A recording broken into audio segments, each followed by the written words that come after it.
Fakta-fakta tersembunyi di balik penangkapan Pangeran Diponegoro. Perlawanan Diponegoro yang hebat berhasil dipatahkan Belanda dengan taktik benteng stelsel dan strategi memanfaatkan karakter budaya Jawa. Perlawanan Diponegoro yang hebat berhasil dipatahkan Belanda dengan taktik benteng stelsel dan strategi memanfaatkan karakter budaya Jawa. Liputan6.com, Jakarta. Pangeran Diponegoro adalah salah satu musuh Belanda yang paling sulit ditaklukkan. Perlawanannya selama 5 tahun, 1825-1830, begitu merepotkan dan bahkan membuat keuangan pemerintah kolonial kolaps. De Steurs mencatat di pihak Belanda jatuh korban berupa 12.749 serdadu yang meninggal di rumah sakit serta 15.000 orang yang tewas dan hilang dalam pertempuran. Sekitar 8.000 diantaranya adalah tentara yang langsung didatangkan dari Belanda. Perang ini juga berbiaya besar. Pemerintah Hindia Belanda mengeluarkan uang F5.000.000, 5 juta gulden, setiap tahun. Biaya paling besar adalah untuk bahan makanan dan upah pegawai. Karena begitu besarnya pengeluaran, Komisaris Jenderal de Bus de Gisignies menekan Jenderal de Kock agar melakukan penghematan dan segera menyelesaikan perang. Sebab, pada saat itu pemerintah Hindia Belanda sudah defisit F18 juta gulden.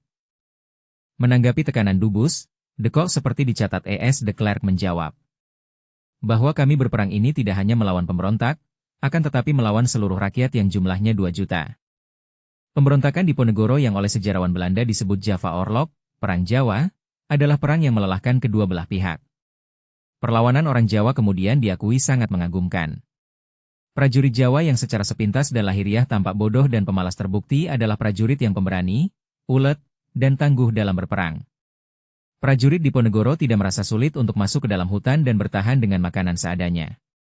Namun bagi pasukan de Kock, mereka terbukti tidak tahan terhadap penyakit tropis, seperti malaria, dan tidak mengenal medan berupa hutan dan pegunungan sebaik prajurit Diponegoro.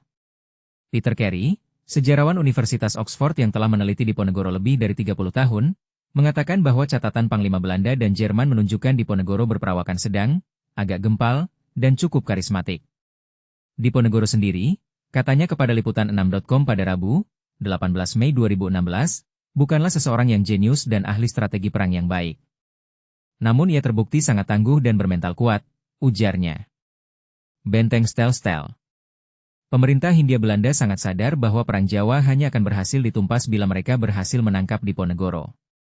Namun, serangan mereka ke desa Jekso pada Juli 1826 terbukti gagal. Diponegoro telah meninggalkan desa ini begitu pasukan de Kock datang atas informasi seorang mata-mata.